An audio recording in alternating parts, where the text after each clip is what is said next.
Hi hello അസ്സാം വലൈക്കും എല്ലാവർക്കും നമസ്കാരം. അപ്പോൾ ഇന്നത്തേത് ഒരു സൺഡേ വ്ളോഗാണ് കേട്ടോ.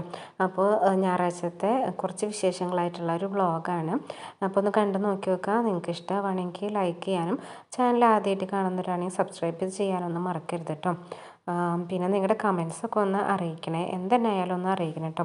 അപ്പോൾ രാവിലത്തെ ആദ്യത്തെ തന്നെ പണി ഇന്ന് ബീഫ് കറിയാണ് വെക്കുന്നത്. രാവിലെ പത്തിരിയും ബീഫ് കറിയാണ് കേട്ടോ ബ്രേക്ക്ഫാസ്റ്റിന്. അപ്പോൾ ബീഫ് കറി ഉണ്ടാക്കാനായിട്ട് ഞാൻ കുക്കറിൽ സവോള വാട്ടി കൊടുക്കുന്നുണ്ട്. സവോള ഒന്ന് നന്നായി വാടിക്കഴിഞ്ഞാൽ പിന്നെ നമ്മൾ ഇഞ്ചിയും പച്ചമുളകും വെളുത്തുള്ളിയും കൂടി ചതച്ചത് ഇട്ട് കൊടുത്തിട്ട് അത് നന്നായി ഒന്ന് മൂത്ത് കഴിഞ്ഞാൽ തക്കാളിയും പിന്നെ നമ്മുടെ പൊടികളും മസാലപ്പൊടികളും എല്ലാം ഇട്ട് കൊടുത്തിട്ട് ബീഫും കൂടി ഇട്ടിട്ട് നന്നായിട്ടൊന്ന് വേവിച്ചിട്ടെടുക്കുക. ഒരു 4 വിസിൽ വരെയൊക്കെ ഒന്ന് വേവിച്ചിട്ട് എടുത്താൽ മതി കേട്ടോ.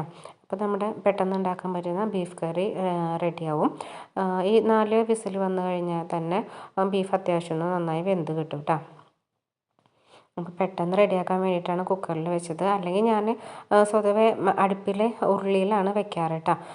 രാവിലെ ഒന്ന് പെട്ടെന്ന് റെഡി ആയിക്കോട്ടെ എന്ന് വിചാരിച്ചിട്ട് കുറച്ചെടുത്തിട്ട് ഞാൻ കുക്കറിൽ വെച്ചതാണ്. ഇനി നമുക്ക് പത്തിരി റെഡിയാക്കിയിട്ട് എടുക്കണം.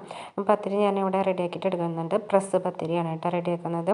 ഞാൻ അജ്മിയുടെ നമ്മുടെ പത്തിരിപ്പൊടിയാണ് എടുക്കാറ്. പുട്ടുപൊടി ആയാലും പത്തിരിപ്പൊടി ആയാലും ഒക്കെ അജ്മിയുടെ ആണ് എടുക്കാറ്. അത് നല്ല സോഫ്റ്റായിട്ട് നമുക്ക് പത്തിരി ഉണ്ടാക്കിയെടുക്കാനൊക്കെ ആയിട്ട് പറ്റും. എനിക്ക് ഭയങ്കര ഇഷ്ടമാണ് അജ്മിയുടെ. ഇപ്പോൾ ഒരുപാട് നാളായിട്ട് ഞാൻ അജ്മിയുടെ പത്തിരിപ്പൊടിയും പുട്ടുപൊടിയും ഒക്കെ അതാണ് യൂസ് ചെയ്യാറ്. നമ്മൾ പത്തിരി ഇവിടെ റെഡിയാക്കിയിട്ട് എടുക്കുന്നുണ്ട്. പത്തിരി നല്ല സൂപ്പറായിട്ട് പൊങ്ങി വരും കേട്ടോ. കണ്ടില്ലേ, നല്ല അടിപൊളിയായിട്ട് പത്തിരിയൊക്കെ പൊങ്ങി കിട്ടും. പിന്നെ ഈ ടൈമിൽ തേങ്ങാപ്പാൽ റെഡിയാക്കണം. പത്തിരിപ്പണിയൊക്കെ കഴിഞ്ഞതിന് ശേഷം പിന്നെ അതിൻ്റെ പൊടിയൊക്കെ നമുക്ക് ബാക്കി ഉണ്ടാവുമല്ലോ, പൊടി തട്ടാനായിട്ട് എടുക്കില്ല. അപ്പോൾ അതൊക്കെ ഒന്ന് പാത്രത്തിൽ നമ്മുടെ ഡപ്പയിൽ ഇട്ട് വെക്കുകയാണ്. ബാക്കിയുള്ളതൊക്കെ ഒന്ന് ഇട്ട് വെച്ച് കഴിഞ്ഞാൽ അപ്പോൾ ഇതാണ് കേട്ടോ എൻ്റെ പാൻട്രി യൂണിറ്റ്. അപ്പോൾ ഞാനിവിടെയാണ് പൊടികളും കാര്യങ്ങളൊക്കെ സ്റ്റോർ ചെയ്യുക. ഇങ്ങനൊരു യൂണിറ്റ് കൊടുത്തേക്കാണ്. പിന്നെ ഈ ഒരു ടൈമിൽ ഞാൻ തേങ്ങ ചിരവി വെച്ചിട്ടുണ്ടായിരുന്നു തലേ ദിവസം തന്നെ. തേങ്ങയ്ക്ക് തലേ ദിവസം നമ്മൾ റെഡിയാക്കി വെക്കുകയാണെങ്കിൽ പിറ്റേ ദിവസം എടുത്തിട്ട് നമുക്ക് കറിക്കായാലും ഒക്കെ എടുക്കാൻ നല്ല എളുപ്പമാണല്ലോ. അപ്പോൾ ഒരു കണ്ടെയ്നറിലാക്കിയിട്ട് അങ്ങനെ ഫ്രിഡ്ജിൽ സ്റ്റോർ ചെയ്യാണ് കേട്ടോ ചെയ്യാം. അപ്പം തേങ്ങാപ്പാൽ എടുക്കുന്നുണ്ട്. അപ്പോൾ പത്തിരിപ്പണിയും കറിപ്പണിയൊക്കെ കഴിഞ്ഞതിന് ശേഷം പിന്നെ ക്ലീനിങ്ങിനായിട്ട് നിന്നതാണ് കേട്ടോ. അപ്പോൾ റൂമിലത്തെ ബേവിൻ്റെ മുകളിലാണിത്. കുറച്ച് പൊടികളും കാര്യങ്ങളൊക്കെ ഉണ്ടായിരുന്നു. അപ്പോൾ അവിടെ കുഷ്യനും കാര്യങ്ങളൊക്കെ ഒന്ന് സെറ്റ് ചെയ്ത് വെച്ചു. അതിന് ശേഷം ബെഡൊക്കെ ഒന്ന് വിരിച്ചിടാമെന്ന് വിചാരിച്ചിട്ട് ബെഡ്റൂമിൽ വന്നതാണ് കേട്ടോ. അപ്പോൾ നമ്മുടെ ബെഡ്ഷീറ്റും കാര്യങ്ങളൊക്കെ ഒന്ന് റെഡിയാക്കി ഒന്ന് റൂമൊക്കെ ഒന്ന് സെറ്റ് ചെയ്ത് കഴിഞ്ഞാൽ നല്ലൊരു പോസിറ്റീവ് എനർജിയാണ്. അപ്പോൾ അത് രാവിലെ തന്നെ ഒന്ന് ക്ലീൻ ആക്കിയിട്ട് ഇടുക കേട്ടോ. നമ്മൾ ഉറങ്ങി എണീറ്റ് കഴിഞ്ഞിട്ടുണ്ടെങ്കിൽ അല്പം ഒന്ന് അലങ്കോലമായിട്ടൊക്കെ കിടക്കുന്നുണ്ടാവും. അപ്പോൾ ബെഡ്ഷീറ്റും അതുപോലെ ബ്ലാങ്കറ്റും ഒക്കെ ഒന്ന് റെഡിയാക്കിയിട്ട് വിരിച്ച് കഴിഞ്ഞാൽ തന്നെ നല്ലൊരു പോസിറ്റീവ് എനർജിയാണ് റൂമിലേക്കൊക്കെ നോക്കുമ്പോൾ. മൊത്തത്തിലൊരു പോസിറ്റീവ് എനർജിയാണ് കേട്ടോ ഉണ്ടാവുക. അപ്പോൾ ബെഡ്ഷീറ്റും കാര്യങ്ങളൊക്കെ ഞാൻ വിരിച്ച് തലക്കാണിയും എല്ലാം റെഡിയാക്കി വെക്കുന്നുണ്ട്.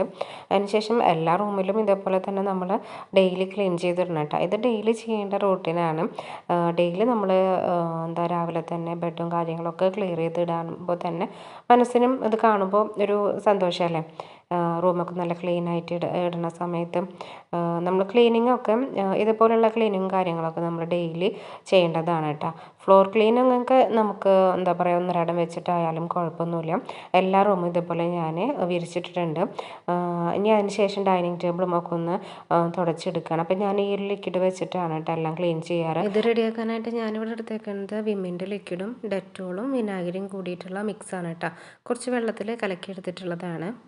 ഈ ഒരു ലോഷൻ തന്നെയാണ് കേട്ടോ ഫുള്ളായിട്ട് ഞാൻ ക്ലീൻ ചെയ്യാനായിട്ട് യൂസ് ചെയ്യുന്നത്.